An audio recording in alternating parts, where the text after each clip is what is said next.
talking on the phone. The lightning came down the phone line, entered my neck. It went through my spine, threw me up in the air. And there was this slight buzzing at the ear, and I felt myself pop out of the body. Then I felt myself float up to the ceiling, and the doctor and the nurse were in there, and he was looking at me. He said, "She's gone. She's dead." And I was taken to hospital. Doctors did anything they could to help me, but I was declared dead. I realized I was out of my body when I was suddenly looking at this light. Out of that light stepped the most amazing being I have ever been in the presence of. It was just total selflessness, understanding, kindness, all-consuming love, wonderful love.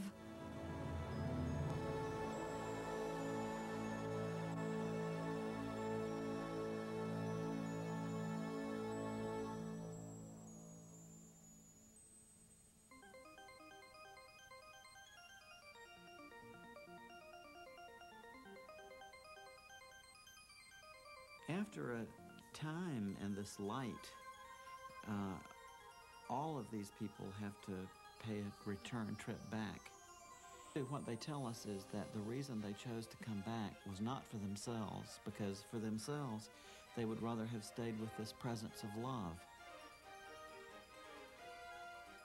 When they do return, incidentally, then the story becomes very interesting from the point of view of human psychology, because we find that these patients are profoundly changed, that they are imbued with a totally new value structure, that whatever in their lives before they had been chasing, whether it was money or power or fame or any of these other things that people seek, they say that after this experience, their value primarily is to love others, to seek loving relationships with their fellow human beings. And also they tell us that they have no more fear of death whatsoever.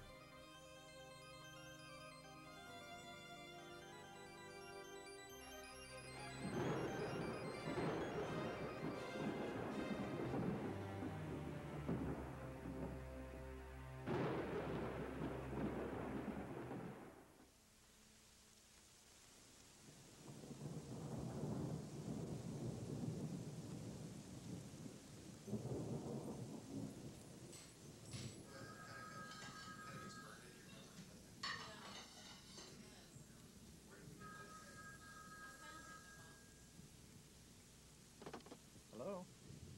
Oh, hey, Mom, how are you? Oh, no, what's the matter? What's happened to him? Oh, no. Oh, no. I was shocked when I got that phone call. The one that nobody ever wants or ever really expects to get. There's just so many feelings that I really want to share. I just want to be there. Okay. Okay, well, we'll see you soon. Mom, I love you.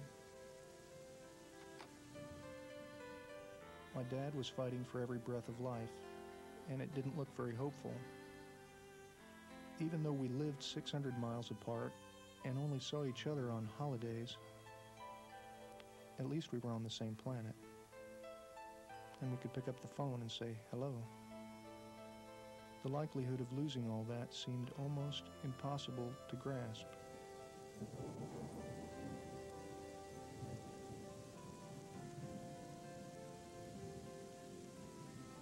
Dear Dad, I'm so sorry to hear about what you're going through. I know you're rugged, but you gave us a good scare.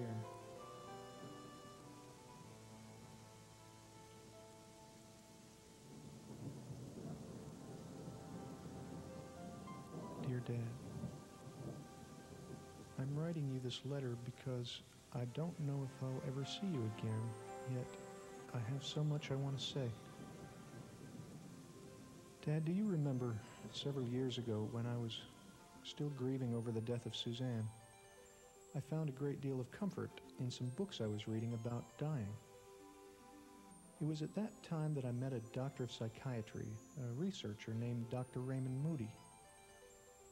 I'm sending a copy of a book that he wrote, which was a great deal of help to me then.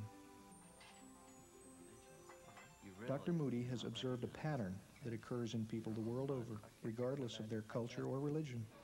As a matter of fact, the prior religious beliefs or background of the person doesn't seem to have much to do with whether or not they have an experience and even the content of the experience. Mm-hmm. We've even had people who say that prior to their experience they were atheists or agnostics who have very beautiful and full-blown near-death experiences. Really? And do they remain atheist and agnostic? Not at all. Once they come back, they tell us that they're totally transformed and they have no more doubt whatsoever that there is a God and that there is a life after death. It's about his research on the stories of people who have approached death, many of whom actually had the experience of dying and then were revived and lived to tell about it. What happened is I felt like I'd been hit by a train. But what had happened was I was talking on the phone, holding the telephone like this. The lightning came down the phone line, entered my neck. It went through my spine, threw me up in the air. As it threw me in the air, it knocked me out of my shoes and welded the nails in the heels of my shoes to the nails in the floor, which is how I was grounded and I didn't explode. Before I shot myself, I measured like we did in CPR to find where the heart was.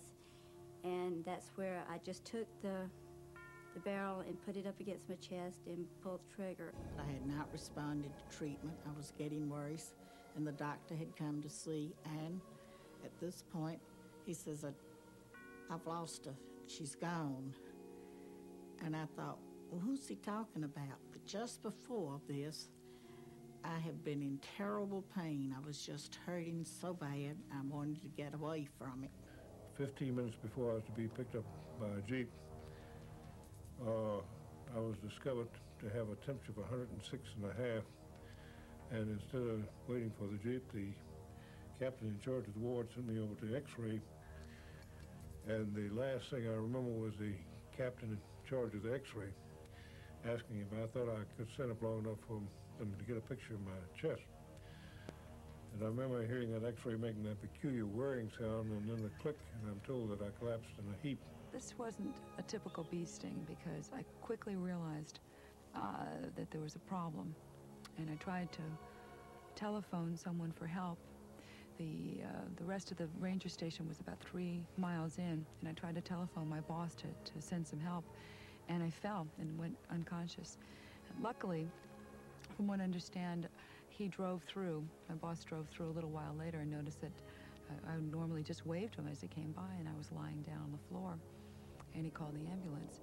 I was a dissident in Soviet Union, and I had an invitation from United States. In 1975, I received this invitation.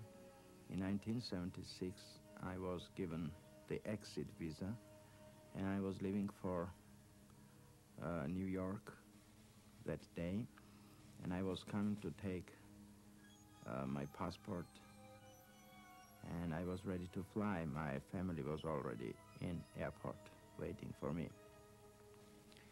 That time, on sidewalk, I was moved over or run over by car.